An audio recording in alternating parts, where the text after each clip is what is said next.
This week, what a show we've got for you. We are on the water, under the water, and... what was that? I have no idea. Oops, there's been a spillage.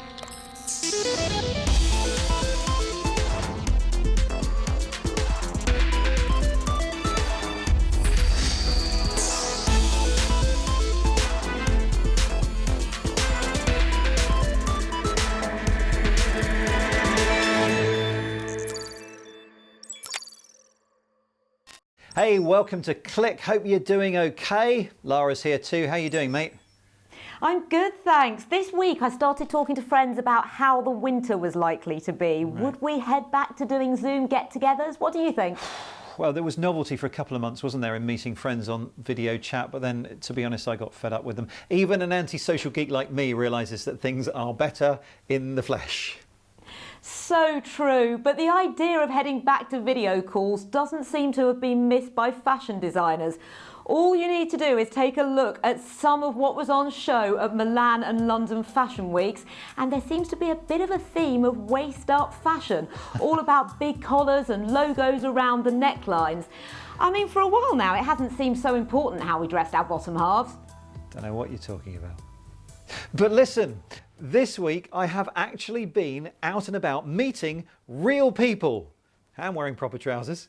Now, these people are going to do something incredible. They are trying to make the fastest sailing boat that they can to compete in one of the toughest ocean races that there is. And for one day only, they let me in to see how they're doing. The America's Cup is like the Formula One of boat racing. Fast, ultra competitive, but with all of the power coming from the wind. And the boats don't so much sail as fly. Relatively small foils underneath the vessels act like wings that help to lift the entire hull out of the water and massively reduce drag. Yeah, well, I learned to sail, 35 years ago or something. I take myself back to that 8-year-old kid thinking about the boats that we're sailing in now, doing speeds over 50 knots, 65 miles an hour. I just think that's absolutely nuts. Here in Portsmouth, Olympic champion Sir Ben Ainslie's team is designing one of the 5 boats that will race next March. Now, the America's Cup has a weird rule, and that is that whoever wins the event gets to decide all of the rules for the next one.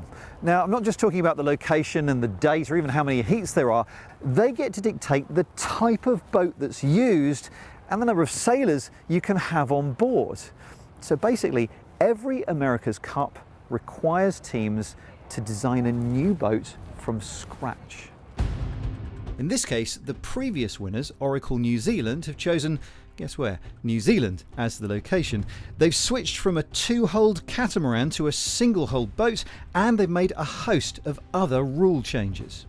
One of the big changes in this Cup with regards to the rules was that we're not allowed to do any physical testing, so we can't test in the wind tunnel or the tow tank.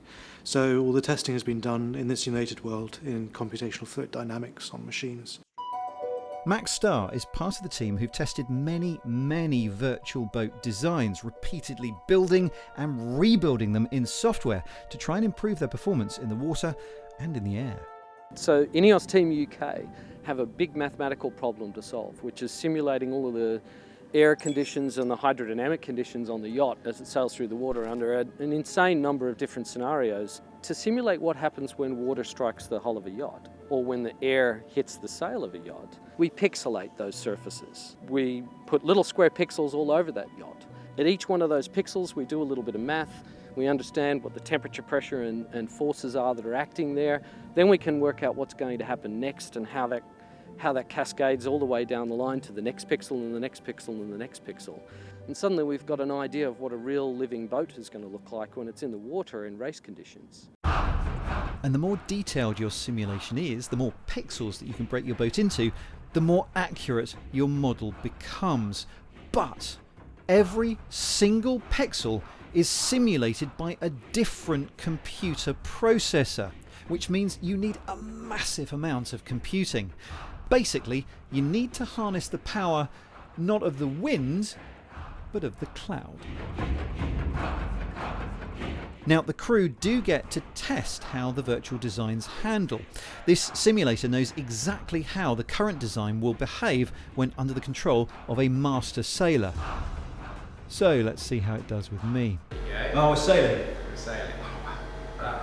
So wow, one of the foils has gone into the water. And then once we're around there, if you just go hard right and down, that's it. Just got a little bit slow at that time and you fell off the foils. Oops, we seem to have sunk. I'm going to guess though that that's user error and not a problem with the boat. It's not all about design, of course. The sailors are at the top of their game. All of them need to be in peak physical form, and that's the job of Head of Human Performance, Ben Williams, who also uses data. This time captured by Garmin watches to monitor the fitness regime and try and find the best mix of training and rest. What I'm interested in is how much training they have done, how their body's adapting to that training, and how much recovery they need to harvest that training stimulus. People think that you get fit from training. You don't, you get fit from recovering from training. So the training is the stress. Once you put a stress on the body, your body will adapt to be able to cope with that stress, but only when we recover from that stress. And you might be wondering, how fit do you really have to be a sailor? Well, now here's something I didn't know about sailing. It used to be the case that if you wanted to move the sail or an appendage on a boat, you would turn the winch as and when you needed to. But modern boats are so powerful that the only way you can move something like the sail is using hydraulics or batteries.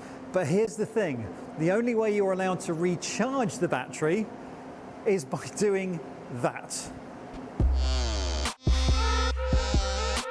It's called grinding, and 8 sailors, all built like brick ship houses, do this for the whole of each race to keep those batteries charged.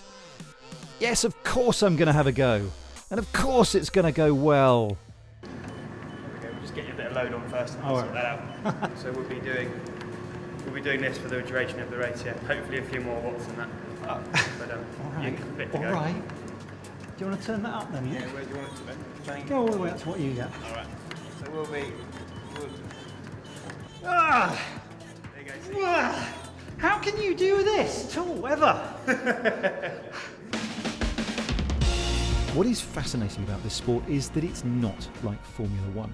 Here, every boat can be really, really different. It's a massive unknown, and there's no tried and tested formula for success. How quickly do you think you'll be able to tell whether you've got it right or whether someone else has got the better boat? We'll know within the first 5 minutes. We've got a race in December, Christmas race, which is kind of a warm-up to the series itself. And pretty quickly in that we'll know whether we've got it right or wrong.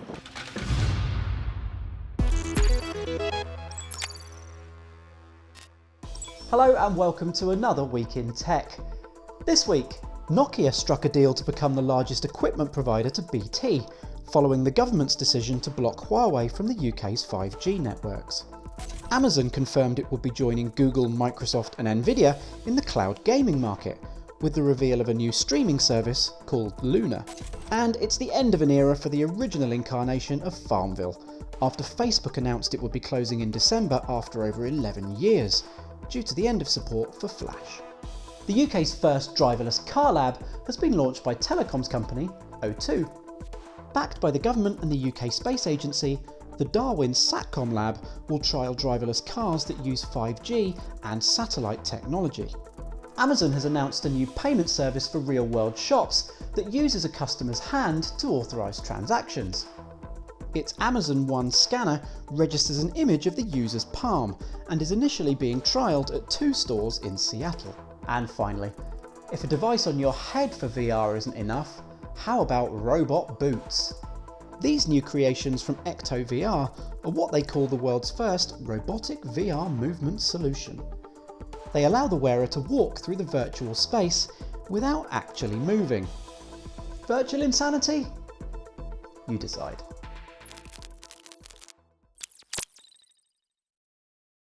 Around this time of year, the big tech companies do their annual hardware showcase where they show off everything that will be going on sale just in time for Christmas. Last week it was Amazon. They've turned their Echo speaker into a sphere, and they had a flying home security camera. Nothing creepy about that.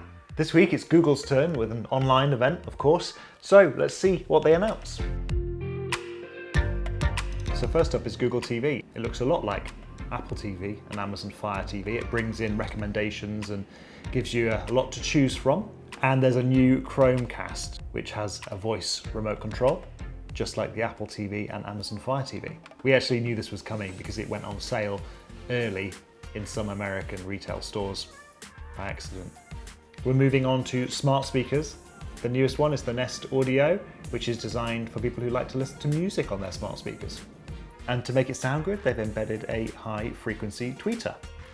Not Donald Trump. Moving on to the phones, and it's our first look at the new Pixel phones. So just a few months ago, they brought out the Pixel 4a, a cheaper version of the Pixel 4, and they've updated it now with the Pixel 4a 5G. There's a 5G version. And here's the new flagship, the Pixel 5. It has wireless charging and reverse wireless charging, so you can charge your headphones on the back of the phone. It's interesting because they've actually got rid of a lot of the flagship features of the Pixel 4. So the face unlock camera is gone. They've replaced that with a fingerprint reader. And that Soli radar has gone. That was supposed to let you control the phone without touching it, although in reality, the most you could kind of do was skip through songs by waving your hands over the phone. But that's all gone. But it will let them sell the Pixel 5 at a lower cost. And that's probably going to be quite important given the global situation we're in. But there are some impressive new software features. It can now take those blurry background portrait shots while in night sight mode in low light conditions. That's quite cool. You can also artificially illuminate a portrait with an artificial light just by dragging your finger around in portrait mode. That's also very cool. And that's it. Tell you what, these events go by much quicker when they're just pre-recorded and you're not watching presenters fumble through things on stage. That might have been the most low-key launch for a flagship phone I've ever watched, but I have to admit, the Pixel cameras usually are really good. Every year Google brings new innovation to the Pixel camera, and I can't wait to try those new features. Now, as entertainment venues have been struggling to reopen safely, one company hopes to bring an experience to your kitchen table via a smartphone. Now this is an audio-only experience, so the idea is that you close your eyes and you listen to the strange things that start happening around you both. And they really do sound like they're happening in 3D space because they've been recorded using binaural sound. Now this is something we've heard before on the programme and it is incredible. So with no idea what to expect, Spencer and I put it to the test. And if you want a taster of the experience from home, you're going to need some headphones too.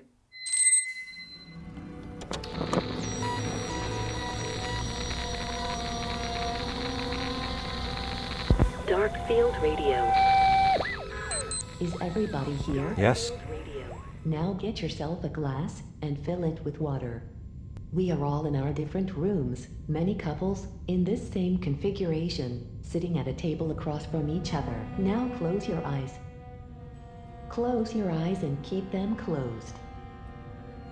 If you open your eyes before the session is complete, you might experience a tormenting mismatch or a rending of the thin membrane that separates this world from the other competing worlds next door. I so want to open my eyes. With your eyes closed, try to form an image in your mind of the person sitting opposite you. Don't look. Don't check if they have closed their eyes. Okay, this performance is aimed at couples, but ignoring that minor issue, it's all about placing yourself in the story. Double is the latest show from Dark Field Radio.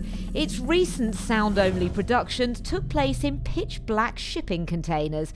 Now, though, it's possible via an app and a pair of headphones. So when we're working with creating these experiences at home, we still want them to feel like a live experience. So one of the important elements of that is that it is a time show. It's something that happens at a certain time. So there is some feeling of community about it, even though people are scattered in their different homes. The main reasons that I think that there's a lot more interest in binaural sound now is because of VR and of this increasing interest in immersive experience that place you at the centre of a narrative. I'm kind of on edge because I wonder whether something going to make us jump. Two people who have known each other for however many years sit on either side of a table. One of them has been replaced by a demon whose intentions are unclear and unlikely to be benign, and the other is planning a murder. Planning a murder? Is that you? I don't know. One of us has turned into a demon and the other is planning the murder. We both sound a bit dodgy. What was that? I have no idea. Much like the binaural sound recordings we've seen on the show before, it's recorded using a binaural sound head, shaped like a human. In both ears are microphones. You treat this head as if it were the audience member who's going to be then listening to the performance. So everything that the head hears will be from the perspective of the future audience member listening with headphones. And one of the things that analog binaural recordings do better than any real-time audio spatialization is proximity. So we're also developing some other tech elements to include live microphones with the audio of the microphone spatialized, speech recognition, and a few other things that would allow us to increase this interactivity. It didn't take long for the right moment to come, because opposite me, the demon has its eyes closed. And so I stabbed it. Oh, God. And now that the demonic copy is disposed of, God. our real partner can come back. What are you thinking? It's whispering in my ear. No, I don't like it. Thank you. You can remove your headphones. Thank you. Oh. And open our eyes. Goodness, that was quite bizarre. Oh, that was a bit of fun. Conceptually, I thought it was brilliant, but I wasn't sure about the storyline because I didn't actually want to murder you. And even though it sounded good, I think we probably would have both benefited from over-ear headphones. True. What's interesting though is that because they asked the two people to face each other, they really can make things sound like they come from a specific place in the room, because they can send one person a sound in their right ear and they send the other person a different feed where the sound is in their left ear. So you can both agree that the sound happened over there. Really interesting concept, I have to say. Now, onto the Great Barrier Reef, wonder of the world, the largest living structure on the planet. At over 1,400 miles long, it's so big that you can see it from space. But, as you probably know, it is under threat. Rising water temperatures and a changing environment caused the coral to go white, to bleach. And the reef has just undergone its third mass bleaching event in the past 5 years. This time, for the first time, white stressed coral has stretched from one end all the way to the other. While cyclones and climate change pose huge threats to the reef, there are other factors too. So Nick Weck's been finding out the great barriers to the reef's survival. Sugar, a billion-dollar business to Australia. Almost all of its cane is grown here in Queensland, with the Great Barrier Reef right on its doorstep. When it comes to conserving the reef, a lot of work is being done out at sea, but there's also stuff happening right here at sugarcane farms like these, which are dotted all around the tropical coast. It's the runoff from these sugarcane farms, the pesticides, the herbicides, that are posing to be a huge threat to the future health of the Great Barrier Reef. Chris and Belinda have developed smart water sensors that remotely measure nitrate levels in farm lagoons. Nitrate can lead to more algae buildup and less coral diversity out on the reef. Yeah. That's where the light shines through, and that's where you get your reading from. Their system, including a bunch of sensors and a computer in a waterproof box, helps them remotely secure more accurate readings around the clock and, crucially, gauge the effects of specific rain events. We might not have a lot of nitrogen leaving every paddock on every farm, but All it really needs is a little bit over a large area of land. Those marine systems, they haven't evolved with high nitrogen levels. So once that changes a little bit, you change the balance. Enable spraying. One solution could be this herbicide spraying drone that zones in from above and targets hard to reach weeds, thus greatly reducing the amount of chemicals spread across a field. Often here, especially in the wet tropics, you actually can't get back onto the paddock, so it's too wet to be able to get onto, or as we have with sugarcane, it becomes too large, so the only way to get any product back onto it is to do it with an aircraft of some kind. The DJI drone has 4 radar sensors on board, so it can get close enough to crops without crashing, and the nozzles have been specifically designed to form just the right amount of liquid so droplets don't blow off into the wind. Airborne contraptions are helping the reef in other ways. These 3 little bumps just there. Yeah. That means that this is live coral. Right, so you can infer just from the shape of the wave. Yeah. Dr. Karen Joyce uses drones equipped with sensors like spectrometers to capture detailed information unseen by the human eye. It measures the way light is reflected or absorbed. So, for example, we see trees as green because they reflect green light. Different things on the reef reflect light differently as well. That helps us to understand the types of things that we have on the reef, but also how healthy they are. You just realise how small of an area the drone can capture. So that would be like 15 minutes work to do just that little bit there. And this only represents 1 of 3,000 of the reefs at the Great Barrier Reef. To better understand the scale and complex ecosystem of the reef, I've come to the epicentre of tropical marine research, the Australian Institute for Marine Science. Behold, the CSIM, one of the most advanced reef replicators on the planet. 33 tanks, more than 140 pumps, and over 42 kilometres of piping, all controlled with custom tech. And of course, I just had to have a nosy behind the scenes. The bits and pieces you see along the back wall here, they're what control our pH. They provide dynamic, active control of the processes occurring in the tank. And that means we get much better control, much tighter control of our seawater. So the conditions are more like what we actually see out on the reef. They've got taps, tubes, a giant orange snake. This enables us to control our temperature to within plus or minus 0.1 of a degree. We can create profiles, whether they be seasonal or daily. We can control salinity, so replicating freshwater plumes. We can replicate contaminants, whether they be nutrients or pesticides, insecticides, a whole range of different parameters. The CSIM's able to precisely replicate the conditions of the Great Barrier Reef as it's found in nature, but it's also able to look into the future. What will the reef look like in, say, 50 or 100 years from now? We're looking at those mechanisms that make corals more thermally resilient. This isn't a solution. The solution is dealing with climate change and the carbonisation of the economy. We're just looking at ways of assisting this to enable those corals to survive until we find a solution to that bigger issue. Scientific facilities, drones, monitoring sensors. These are just some of the many efforts to importantly buy time for the reef. While seismic shifts are required to truly preserve this natural phenomenon, small actions can lead to big change.